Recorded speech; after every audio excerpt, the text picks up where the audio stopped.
Credit score होता क्या है, सिविल क्या है, और अब जब भी आप कभी भी लोन के लिए क्रेडिट कार्ड के लिए अप्लाई करते हो और अगर आपसे पूछा जाता है आपका क्रेडिट स्कोर क्या है, सिविल क्या है और वो नंबर कैसे आता है, यानी क्या चीज़ क्या है, समझाता हूँ पूरी डिटेल में। बट असलियत में आपको बताता हूँ, अपर मिडिल क्लास और मिडिल क्लास के लिए क्रेडिट स्कोर का ये सब चलता है, क्योंकि जो हायर क्लासेस होते हैं ना उनका नेटवर्क ही काफ़ी होता है लोन अप्रूव करवाने के लिए। बाकी ये जो सिविल और जो क्रेडिट स्कोर है ये अपर क्लास या मिडिल क्लास जिनकी सैलरी 40,000 से 1 लाख के बीच में है, जो आज के टाइम पे बहुत ज़्यादा नॉर्मल है, तो इन्हीं लोगों के लिए क्रेडिट स्कोर और सिविल स्कोर बना हुआ है। टू बी ऑनेस्ट, दिल से एक चीज़ बता रहा हूँ, ये सच्चाई है इस दुनिया की।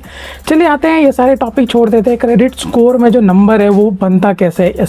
अच्छा, पता कैसे चलेगा कि आपका जो क्रेडिट स्कोर जो 700, 600, 300 आ रहा है वो एक नंबर कैसे आ रहा है। इसे समझने से पहले आपको 2 चीज़ समझना ज़रूरी है कि इसका मतलब क्या है। फॉर एग्जाम्पल PUHMI, अब इसको मैं एक्सप्लेन करता हूँ थोड़ा सा डिटेल में। तो P4 होता है आपका पेमेंट कितनी बार आपने ढंग से भरा है। अब आपके पास जो भी पुराने चल रहे हैं, फॉर एग्जाम्पल के टाइम पे कोई पर्सनल लोन चल रहा है, कोई मोबाइल का लोन चल रहा है, कोई कार का या बाइक का चल रहा है, इस पर आप कितने टाइमली आपके कोई चेक बाउंस हुए कि नहीं, आपने आराम से पेमेंट किया है कि नहीं, कोई भी आपने क्रेडिट कार्ड ड्यू भरा है कि नहीं, और क्रेडिट कार्ड अगर आपने रखा है तो कितनी बार आपने मिनिमम ड्यू भरा है। तो ये सब कुछ चेक होता है आपके P वाले में, जिसका वेटेज होता है 35%। यानी कि आप टाइमली पेमेंट कब कब कर रहे हो, जिसका भी आप अगर ढंग से भर रहे हो उस पर 35 वेटेज है, जो सबसे ज़्यादा इंपॉर्टेंट होता है, क्योंकि एट द लास्ट यही डिसाइड करता है आने वाले जो भी आप नए किसी को ले रहे हो, जैसे किसी से बोरो कर रहे हो, तो आप पे ट्रस्ट कैसे कर पाए। तो P4 बहुत ज़्यादा स्टार्ट करता है, 35% का इसका वेटेज होता है। अब आता है आपका सबसे नेक्स्ट इंपॉर्टेंट है, वो है U for utilization. For example आपके पास एक क्रेडिट कार्ड है, ठीक है, जिसके अंदर आपको 1 लाख का लिमिट दे दिया गया है। अब आप इसमें कितना पैसा यूज़ किए हो, वैसे आइडियली माना जाए तो 45,000 तक यूज़ किया जा सकता है, बट इससे ज़्यादा यूज़ करने पे आपका सिविल के बहुत ही गंदे तरीके से पॉइंट करता है। फॉर एग्जांपल के तौर पे अगर आपने 45,000 से ज़्यादा स्पेंड कर दिया, 1 महीना किया कोई प्रॉब्लम नहीं है, बट 2 महीने हो गए और आपने उसको चुकाया नहीं। फॉर एग्जाम्पल आपने 85,000 रुपीज़ का कोई फ़ोन खरीदा है, फॉर एग्जाम्पल के तौर से आपका 1 लाख का लिमिट है, और एक अगले महीने आपका वो आया है, या तो उसे EMI पे कन्वर्ट कर दो अगर आपने नहीं किया है, और बस आप मिनिमम ड्यू भर रहे हो, जो आपको कॉस्ट पड़ेगा 6 से 7,000 रुपये, और आपने कंटिन्यू कर दिया वो 85,000, जिसके ऊपर 3% इंटरेस्ट आएगा, और ये 3 से 4 महीने लगातार ये पैटर्न आ गया, तो आपका सिविल में आराम से 12 पॉइंट घटते हुए दिखने के लिए मिल जाएगा। तो बस कोई भी क्रेडिट कार्ड है, आपका पर्सनल लोन है, उसे प्रॉपरली फुली यूटिलाइज नहीं करना है। ये ज़्यादातर क्रेडिट कार्ड की चीज़ में काम करता है, और यहाँ पे जो भी आपको प्री अप्रूव्ड मिलता है, ये सब प्री अप्रूव नहीं होते, ये सब मार्केट गिमिक होते हैं, आपको बस दे दिया जाता है। तो आप इन सब में मत रखना कि मुझे प्री अप्रूव मिल रहा है क्योंकि आपका सिविल अच्छा है, नहीं। ये मतलब होता है आप कितने लंबे टाइम से क्रेडिट लिए रहे हो कहीं मार्केट से। अब ये कितना पुराना होना चाहिए, आइडियली माना जाता है 1 साल से ज़्यादा ही अच्छा रहता है कोई भी चीज़ के लिए। बट एक चीज़ समझना ज़रूरी है, ये कॉम्प्रोमाइज़ हो जाता है अगर आपका इनकम काफ़ी हाई होता है। फॉर एग्जांपल अगर इनकम की बात करें, अगर आपका एवरेज भी 70 से 80 हज़ार रुपये, जो नॉर्मल आज के टाइम पे अगर इतना भी है, तो अगर आप एक नए यूज़र भी हो, फॉर एग्जांपल आप 6-7 महीने के भी हो, तो ये जो H वाला ये कॉम्प्रोमाइज़ हो जाता है, इसका कोई भी वेटेज नहीं पड़ता आपके सिविल में। बट अगर आपका इनकम बहुत कम है और फिर हिस्ट्री आपका बहुत इंपॉर्टेंट रोल प्ले करता है, मिनिमम 5 ईयर्स होना चाहिए आपका। अगर आपको एक टॉप लेवल 1 CR तक 2 CR तक जाना है तो ये मिनिमम होना चाहिए आपका 5 ईयर्स। बट मैंने जैसे बताया ये कॉम्प्रोमाइज़ हो जाता है अगर आपका इनकम काफ़ी सही आ रहा है, यानी 5-6 लाख रुपए महीने गिर ही रहे हैं, तो आपको टेंशन लेने की ज़रूरत नहीं है।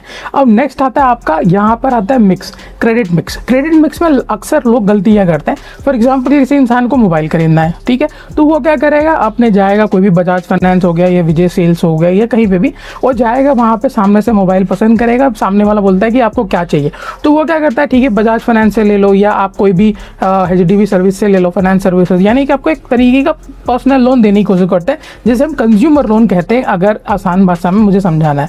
तो इसमें होता क्या है कि आपको क्रेडिट मिक्स में ये चीज़ समझना जरूरी है, एक सिक्योर डेट होता है और एक अनसिक्योर डेट होता है। सिक्योर डेट का मतलब होता है कोई भी चीज़ जब आप मार्केट से जब पैसा लेते हैं उसके बदले आपने कुछ गारंटी दिया है या सिक्योरिटी दिया है या घर दिया है या कुछ भी दिया होता है कोलैटरल में।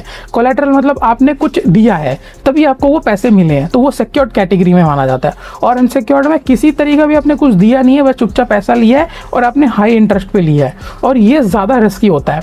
अब नॉर्मल एक एवरेज इंडियन की बात करते हैं, वो ज़्यादातर अनसिक्योर्ड ही लेते हैं, सिक्योर्ड बहुत ही रेयर लेते हैं। जैसे गोल्ड लोन हो गया, कार लोन तो आजकल कॉमन हो गया है।